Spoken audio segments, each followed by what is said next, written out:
We all have the right and the potential to do whatever we want as long as it doesn't physically harm or affect another person's life in a negative manner. And if you can live your life like that, your life will just flow a lot better and the wind will just fill your sails up. Welcome to the My Future Business Show, where we get you in front of your best audience and keep you there. Not only are we interviewing the biggest names in business to help you become even more successful, we're inviting you to book your spot on the show to help you grow your business. So at the end of the call, make sure you fill in the interview application form at myfuturebusiness.com/interviews. Hi, and welcome back to the My Future Business Show. It's Rick Nuske. So glad that you're with us, and I'd like to also stop and just say thank you so very much. I've been checking out the feedback that everyone is leaving about the show and how it's helping them, and that's just so heartwarming. It's humbling just to know that the show is making a difference. Actual fact, it's making all of the difference knowing that the show is making some level of difference for you. So thank you very much. Now, on today's show, I'm with John Morley, and now John's a serial entrepreneur. He's an engineer. He's a talk show host. He's a marketer, and we're going to be covering a whole range of very interesting topics. And with all that being said, welcome to the show, John.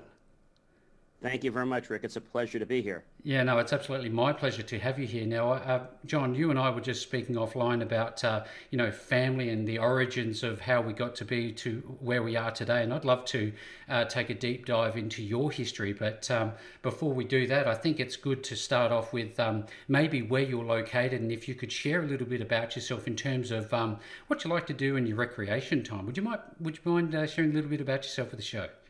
Be happy to. So I'm in Franklin Lakes, New Jersey, which is in beautiful Bergen County, which is probably about 35, 40 minutes outside of New York when there's no traffic. Fantastic. What I like to do in my spare time, I'm very big on goal setting. That's a big thing for me. Yeah. I like to do meditations. I like to walk. I like to plan what's going to be the topics for my next show, which we actually just recorded a little while ago for our Friday show. And I just really like doing that. And then I love working on my businesses, just kind of planning things and what's going on. And, just before I was working on my goals for 2021. And I just get very pumped up about that. Yeah, that's fantastic. Thank you for sharing. I think that's a really good segue into talking about your multiple ventures. You have several of them. If the number of domains is anything to go by, I think you're quite a busy individual. Yes, sir. I am definitely very busy. And I like it that way. I do like to grow. And now with COVID, I think we actually get busier because now everything can be done virtually, which is really changing the shape of the landscape of business. Yes, that's absolutely true and correct. And you are a big proponent of technology. I'd love to go back to the genesis, the moment in time that you became involved with technology, and then maybe expand on that conversation. Sure. Well, it all started when I was in college. It was probably my freshman or sophomore year, and I realized that people didn't know technology. Yeah. They charged you money for things, and I know a lot of times a friend of mine from college, we would go over to Sears or some of the other stores, and we would just literally ask them questions. And we're ready to buy something, and it's like they have no clue what they're talking about. Mm-hmm. And I was like, I don't get this. And so that's when I realized that when I was in my junior year that it was time that I started a company, but not officially. So I started something very small. It was a flat fee. It was $5 if I helped you over the phone and $10 on site. Now, there was no limit to what I did. It was just one problem. So if you couldn't print and I came to you on site, it was $10. Whether it took me 10 minutes or it took me an hour, it was just $10. Yep. Then I started going into that for a while. And I still remember to this day that before I graduated, I was very interested in this one company called Prometheus. You might remember them. Yes. And they made a voice modem. And they were the first to make a modem that had voicemail in it, very similar to a corporate office. I said, oh, this is really cool. It was a 56.6 modem, which you were able to get if you had one leg digital and one leg analog. You could have that kind of connection. So And I had the voice, and I said, this is really great. I have to get this. Well, I went around and I couldn't find the modem anywhere. So I'm like, how can I buy this modem? So I was trying to learn about what a distributor was and how to buy it from a distributor. And I'm like, oh, well, you can't buy it from a distributor until you have something called a tax ID number. I said, oh, well, where do I get one of those? And the snowball starts to And roll. things started to roll, and I was still in college. I was in my junior year in college, and I was home for like a break, and I was like, I want this modem. And I was like, you gotta get a tax ID number. I was even getting them to share with me how much the modem cost, which they're not even supposed to do unless you're a company. Yep. Well, I went around. I realized that I needed to take the company, and I needed to get a company started, and I needed to create a tax ID, which just means you don't pay sales tax because you're going to sell it to your clients. Mm-hmm. Well, that was great. So basically, that tax ID allows you to create a liability. But I was so interested to get one. I didn't know like what it was, and then when I got one, I'm like, oh, there's a liability you have to pay now to use this number.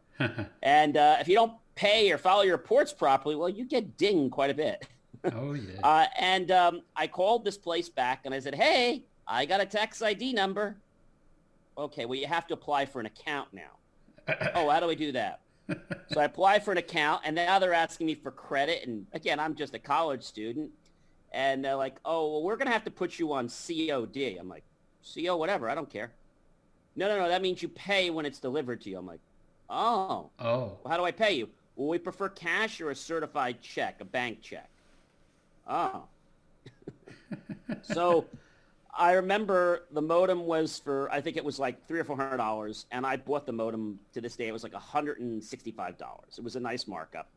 I bought the modem, and I got it, and I still remember also that I had to have the check ready because UPS wouldn't wait. It was a whole process, and I got the modem, I plugged it in, and that's when I realized, okay, I've started a company officially. Now, when I get out of college, I think I need to turn this into something that's going to make money and not just have a liability. So that's when I realized that I was very good at what I did. And a lot of people valued the information that I provided. I had a very good friend in college, and he said to me, John, he says, you're not going to be able to fix this. And he had some game, and there was something called DOS, Disk Operating System. And he wanted to play this game in DOS, and they have something called conventional memory, which you only get a limited amount of on a computer. Mm-hmm. And to be able to have games play in the higher area, which is the larger memory, which is past the first 640, which nobody does anymore, you had to do some tweaking to the memory, quite a bit. And so I spent some time doing this. This was a very old game, and I was there for 2-3 hours. Wound up becoming friends with the person, and he said to me, he says, what do I owe you? I said, it's just $10. He said, but you were here like 4 hours. I said, yeah, that's okay.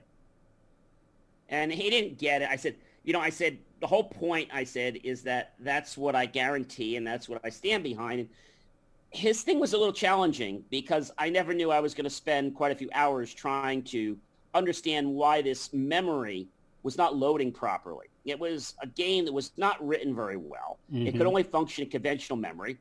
And we became very good friends. And so then I realized that I was good at what I was doing and that I had to write my own invoicing program, which I did when I graduated that senior year, which is the next year. Yep. And I opened a business, and then I started working for the government. And I realized that the government wasn't treating me fairly. They were paying me a fraction of what I was worth. But hey, I got a job. And I worked part-time there, and I let them know that this was a part-time job. And then I suddenly realized that they don't appreciate me. And the happiest day of my life, Rick, was when I said to them, I want to thank you. And they said, what do you want to thank us? I want to thank you for helping me become the best version of myself, and I want to wish you guys a happy holiday, and I won't be coming back next year. Oh, goodbye. Sayonara. Well, and they were like, well, what happened? What about the project? I said, well, I'll finish the project before I leave this year. I said, the way you guys treat me and the way everything is gone, I said, I've learned that I'm a better version of myself by leaving here. And you guys are better versions of yourself by having someone else here. So Yeah. thank you for teaching me that. That's They thought I was fantastic. on drugs. You've revealed to me in the short conversation, and thank you for sharing.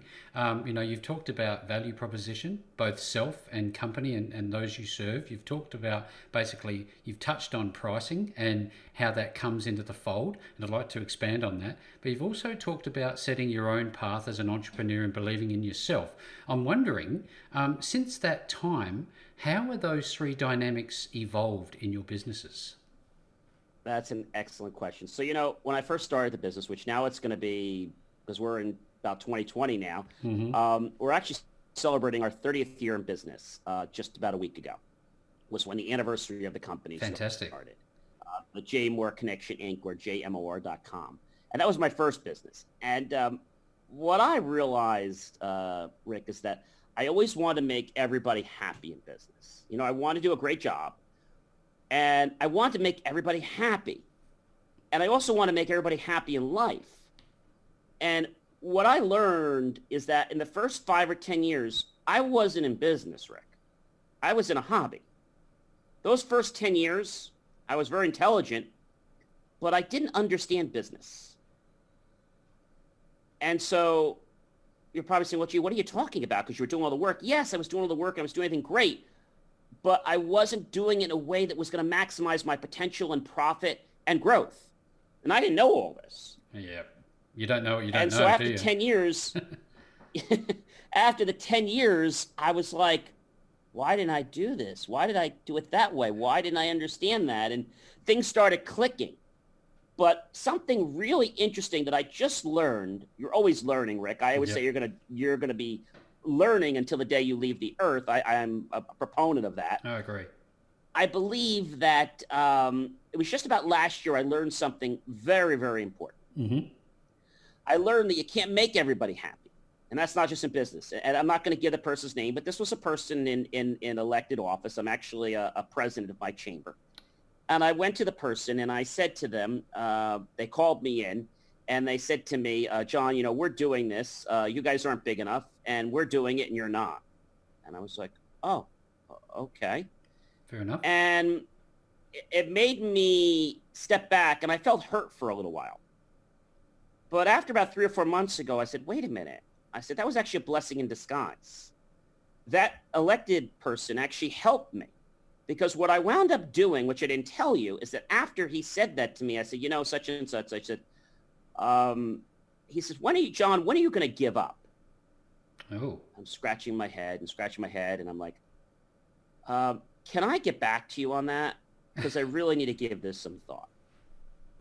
He said, okay, yeah, sure. I left. I went back. Maybe a day or two. The next week I came back and I said such and such. I'm not going to say his name. I said, I came up with when I'm going to quit. He says, oh, he was all happy. And I was like, when are you going to quit, John? I said, I'm going to quit. And he's like all perked up and all excited when a little baby boy or a little baby girl tells their parents they no longer want to walk anymore. He looks at me with these eyes like, Perplexed. he goes, when the heck is that? I said, well, sir, I said, I don't know if you're a parent or not. I said, but when have you ever known of a baby boy or baby girl not wanting to be able to walk or to give up? He's looking around. He's like, never. I said, you're a very bright and intelligent man. He says, you know what? You're arrogant. Now get out of my office. I left his office and he didn't say anything else to me. And so I realized a couple things. Maybe I was a threat to him. That wasn't my intent. But the biggest thing I learned is that what happened that day taught me a very valuable lesson. And that is that when things don't go the way that you intend them to go exactly, we should be grateful for that. Because it helps us become a better version of ourselves. Yes. It helps the other person become a better version of themselves. And people look at me. I had a board member a few weeks ago, and I said, thank you. I said, thank you for what? I said, thank you for helping me realize and helping you become a better version of yourself and helping me become a better version of myself and to move on and to get another board member. So I think we're always trying to please people in life, Rick. Yeah. But the biggest challenge is that we have to realize that we have to take care of ourselves first. And as a serial entrepreneur, it's not easy juggling No, everything, no. as you know. And I like that challenge. But I also like to please everybody. And what I realized, Rick, is at the end of the day, I don't have to please anybody. Yes, we have to give good service. But I've come up with this attitude. You can like me or hate me, with all due respect. Yeah. Next. And I'm going to get done what I need to get done with or without your help. So when I went back to this gentleman a few weeks later, I said, he says, you're all done. I said, no, I'm not done. I said, and I want to thank you. He says, why? I said, I want to thank you for helping me become a good version of myself, a better version of myself, because I realized I don't actually need you for approval. I can do whatever I need without you. Empowering moment. And then after that point, he kind of got a little bit unfriendly because he saw me as a threat. And I wasn't trying to be a threat. I was just trying to say, look, I'm a person and you're not going to push me around. I'm not a stand-up guy. How many times in life, Rick, do you see these people and they're stand-up and they're yes men, right? Yeah. Or yes ladies. Mm-hmm. I'm not a yes guy. Mm-hmm. So if you're looking for that, that's not me. Yeah. It's not going to happen here. Yeah. So you may hate me, but it's going to get done with or without you. And people realize that I'm a mover and a shaker. I always try to be respectful to people. But I say this one thing, Rick. We all have the right and the potential to do whatever we want as long as it doesn't physically harm, okay, or affect another person's life in a negative manner. And I don't mean don't be competitive. What I mean is you have to be respectful and you have to realize that you're not going to cause anybody any harm, physical pain, or discriminate against them. Yeah. That's what I mean. Yeah, absolutely. And if you can live your life like that, you're going to start sailing. I loved to sail. When I was only 6, I started sailing. Your life will just flow a lot better and the wind will just fill your sails up. And instead of you worrying every day about how to get wind in your sails are just going to flow by themselves. They're going to And all those people that just sort of stood around and said, hey, what are you doing? I had an example the other day. Again, I'm not going to give the person's name. And the person came up to me and said, John, did you do such and such? I said, no, I would never do that. And they said, okay. And they were very nice. And I said, I always tried to be nice to you in the very beginning when we moved in, but for some reason, your staff always told me they were too busy and that you couldn't talk to me and all this stuff. And I said, I'm president of a chamber. I said, we really should work together. I said, I'm not such a bad guy. And I said, maybe when I get back from vacation, maybe we should talk. And she said to me, she says, yeah, that might be a good idea. So I start to rub off on people, but it takes time, Rick. Everybody believes that if you're moving and shaking or being a bull in a china shop, as I've been given that analogy sometimes, I will throw out the whole china shop, okay? Yeah. And I will rebuild it from scratch. I don't do that every day, but if there's something wrong, I'm not going to be fooled by the fact that there's still 2 broken china plates that I didn't throw out. I'll throw the whole store out and redo it because you can't work with something that's only partially fixed. And sometimes people, when they see me, they're like, oh my gosh, John is like, he's crazy. No, I'm not crazy. I'm going to get things done. And so when people see me, they're not used to somebody who's going to upset the apple cart. Disruptor, as they call it. Right. And at the end, I said, I'm here to help everybody. No, we know you are, but it's just the way you go about doing things that just, leaves people a little uneasy. I said, okay. Okay, that's the way it's got to be. That's the way it's got to be. Now, John, this is why there's so much value in having guests like you on the show, because we not only talk about, I guess, the nuts and bolts of business, we talk about the value it brings to our lives, because at the end of the day, you don't want to spend the last day in your life looking back going, you know what, I regret not doing these things. And being that go-getter, it's a credit to you, and thank you very much for sharing. Now, I'd love to, if we could, expand on our conversation about technology, and especially, you touched on COVID a little earlier, just briefly, and you talked about blessings. Do you think there is any silver lining in relation to technology as it relates to the COVID experience globally? Absolutely. So there's a couple things, first of all. Hmm.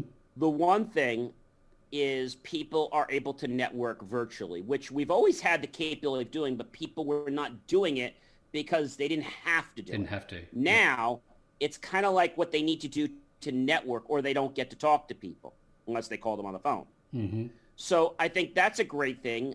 I also believe that it's causing us as creators, developers, engineers to, let's say, not think outside the box. Let's say destroy the box and think without any kind of box. Because we're always talking about, thinking inside the box, outside the box. I want to get rid of the whole darn box. Get rid of all the boxes. No boxes. All right? Get rid of all the boxes. Just throw them away. Burn the boxes. Uh, yes, get rid of all the boxes. Small boxes, little boxes, big boxes, any boxes, all sizes.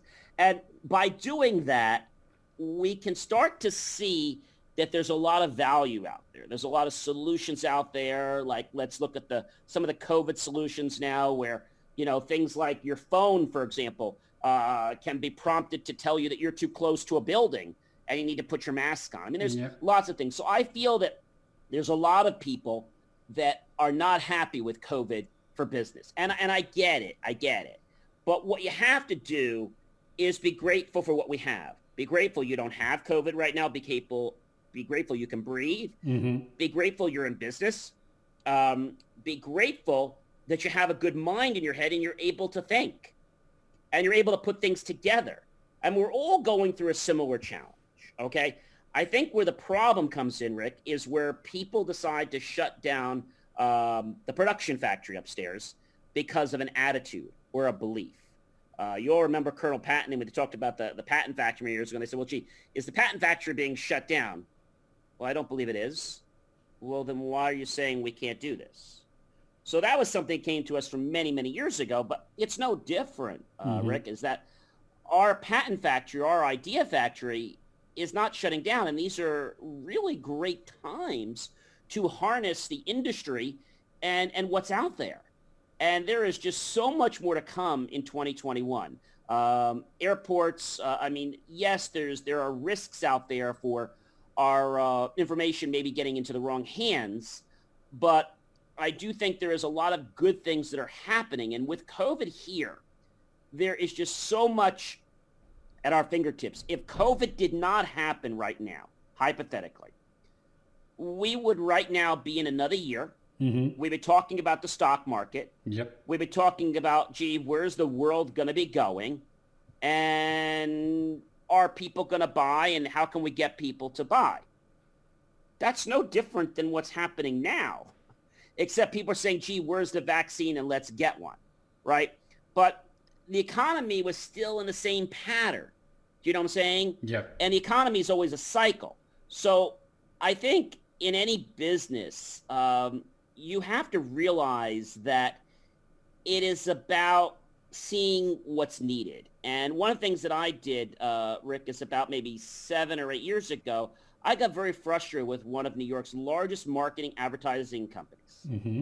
And after being with them for a long, long time, I went to them and I said, hey, I would like to make a change to the book. Because, oh, John, you can't make a change. I said, well, the deadline is today. No. Our deadline is today. Your deadline was yesterday. Yeah. Oh, well, what does that mean to me? Well, about another $800 because we'd have to change our deadline. I said, well, that's stupid. And so that annoyed me. And then I after that, I said, this isn't working. And I realized that I'm with the wrong company, because if you are paying people based on how they take you out to lunch or dinner, let's just use 3 amounts of money. Let's use $1, $5, and $10. Those weren't the amounts. When I paid them $1 or a deposit for $1, they took me out to Dunkin' Donuts. When I gave them $5, they took me out to a lunch with a sandwich, maybe a dessert. When I gave them $10, they took me out to Ruth Chris or a steakhouse. And I thought this was just something that was just going through my mind that I was making up. One day I decided that instead of paying them the $1, hypothetically, I would give them the 10. Calls back, oh, hi, John. This is such and such from Brian's office. Yes.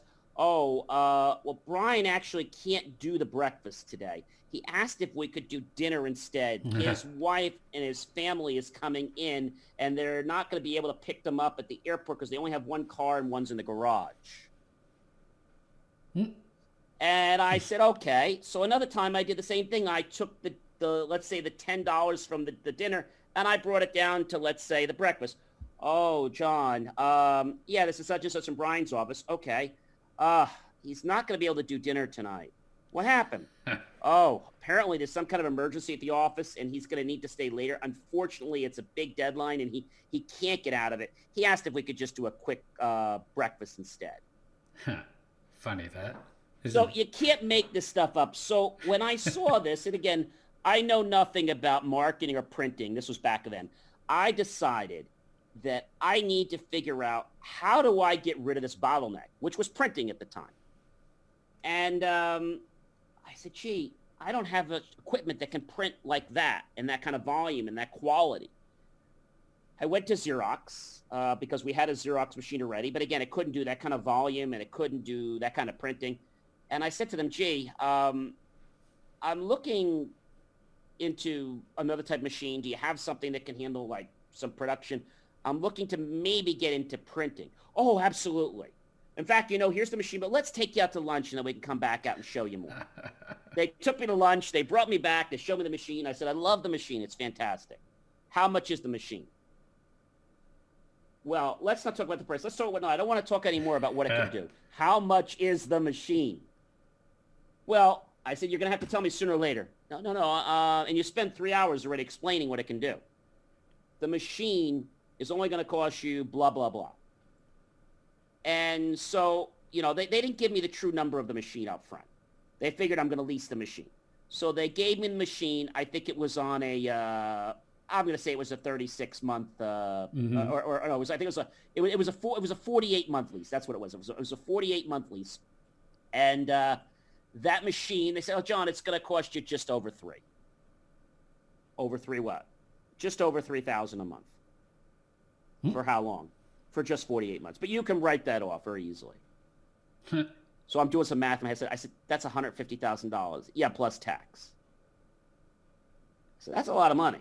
Oh, yeah. Well, you can go to your bank and you get a loan. There are a lot of things you can do. I went to my bank the next day, and I said, hey, bank, I need a loan. I'm thinking about starting another company. How much do you need? $150,000. Okay. When do you need it? I believe next week. All right, no problem. I filled the information out. I was approved, like, so quick. I went back to Xerox. I said, how are we doing? I said, well, I'm approved. They said, oh, that's fantastic. I said, yeah, I don't know if this is the right choice, though, for me yet. You have the money, right? I said, yeah, but I don't know if it's the right choice. I go back in. We do some more work. And next thing I know, I'm buying this machine. It was around the holiday time, just before Christmas, and the machine gets delivered right after Christmas. So right around January. But he wanted it on my facility before the end of the year because I guess it gets into their commissions. Mm-hmm. So he wanted it to be on my property, even though I wasn't going to use it, before I went on vacation. I was going on vacation the 20-something, and he got it on my property. And they didn't have all the pieces to the machinery. And so we got back, and then I went through about 60 hours of training on the machine and the firing, and I started learning how to use this thing. And then I realized real quickly, Rick, that this machine was not inexpensive to run. And I was strictly getting this machine so that J. Moore had a way to print brochures, flyers, banners. I mean, I could do anything. I could think of something in the morning, and it could be printed the same day and in people's mailboxes. That was very powerful. Oh, yeah. But I said, I need to do more than this. And I was leasing the space to the other company for only $1 or $5 a month. The company didn't have any clients yet. About 3 or 4 months later, I got my first client. We printed some insurance flyers and brochures. Simple job. They were very happy. We were a fraction of the price of those superstores. Mm-hmm. And the thing about us is that we had just gotten an account with a large paper distributor that has like over 1 million types of paper. And they gave us net 30 for a paper supply account. And I was like, okay, and this is moving a little fast for me. And so now I started realizing, it was about a year or two ago, and that was last year, that I decided that I need to stop treating this like a hobby, Rick, and I need to build a print production marketing and advertising center. And that's what I did last year. I built one. It was supposed to open this year, but due to COVID, we couldn't officially do our grand opening. So we print everything in-house, not just paper, plastic, metal, glass, wood. We do graphic design. We do video. We print books, flyers, banners. We work with authors. So why is this important? Well, as an entrepreneur, you have books you want to get out there, or maybe you have things you want to do, but you're always at the mercy of other people because they have minimums, they charge you fees, setup fees. Well, I was out of that now. Now I hired graphic designers, and now I'm doing that myself. What happened around COVID time, as I realized, Rick, is that the people that connect are on LinkedIn, which is probably no surprise to you. No surprise. And it's not Facebook. It's LinkedIn for B2B business. Yep. And so I said, gee, what can I do? Everybody else is crying and pouting. What can I do? I said, how can I get more people to connect on LinkedIn? And I decided, everybody has these basic little profiles, and their banners they put up, they're terrible. They're either stock photos or they're the default that comes with LinkedIn. I said, this is terrible. So I decided to test something out. My graphic team and I spent several hours, and we came up with my LinkedIn banner profile, which you can actually see by going to linkedin.com /in/JOHN, the letter C, and MORLEYIV. And you'll be greeted by my LinkedIn banner profile. When you get to my LinkedIn banner profile, the thing that's very unique is that it doesn't just have my name and have my business. You see, people don't do business because you're smart, you're intelligent, or you have a company. That's not the reason people do business. People do business with you because you have a commonality with them. So what did we do? We created panels that match some of my expertise. We picked 5 of them. 1, I'm a solution specialist. We didn't put engineer. We made people feel comfortable. Yep. 2, I'm the director of marketing and publications. That was my second thing. And we had a little picture of a puzzle. 3rd, I'm a chamber president. 4th, I'm a voiceover and I'm an MC. And 5th, I'm a talk show host. So when you look at those things, John's not just a profile. No. He's a serial entrepreneur. He's an engineer. And then I can't, with a very catchy headline, which has been keeping me busy, reach 1 million eyeballs in 30 days. Wow. And I'm also a co-host for the Happy Neighborhood Project in New Jersey. But how do I do that? Well, there's a lot of nonsense out there. People say, gee, you can pay to get on page 1 of Google. And you can, but you always got to pay to stay up there. I believe in doing it organically. So my team, we write articles, but we've figured out how to get content out, how to get press releases out there, and how to get Google to follow you legitimately, not by paying them, by producing quality content. And that, my friends, is what's getting me more traction. And so people sign up with time to meet with me and say, hey, I'd like a banner profile. We spend about 60 minutes with them. They pay for it. And within 7 to 14 days, we create a LinkedIn banner profile that's second to none. And then we have a whole program they can go through. But the goal is I teach people how to use these tools and how to get more business, how to get more engagement, how to get more discussion, and how discussion can lead to more business. Yeah, that's fantastic. You can see that there's been a great deal of thought and time spent and, reflecting on the steps that you need to take and testing and trialing. And it's all a great credit to you, John. Now, importantly, we're at the pointy end of the show where people, they're obviously itching to know more about your business and how they can get this underway in their business. So when people want to find you, John, and start working with you, where are they actually going to find you? The easiest way, because I have lots of different companies, the easiest way is they can go to linkedin.com/in/JOHN, the letter C, MORLEYIV. That's where you can connect with me on LinkedIn, send me a message. But if you would like to call me, you can do that. 973-291-6271.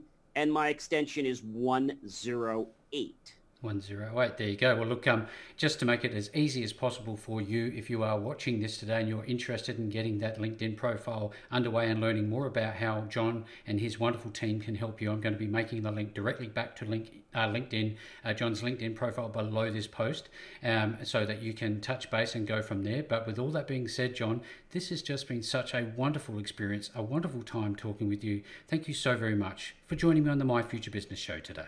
It has been a pleasure, Rick, to be here, and I invite people to drop by jmor.com under social and to check out my show, which airs every Friday night at 5:30 p.m. Eastern, and we have guests from all over the world, and we talk about what makes technology work and what to do when it doesn't work the way it's expected.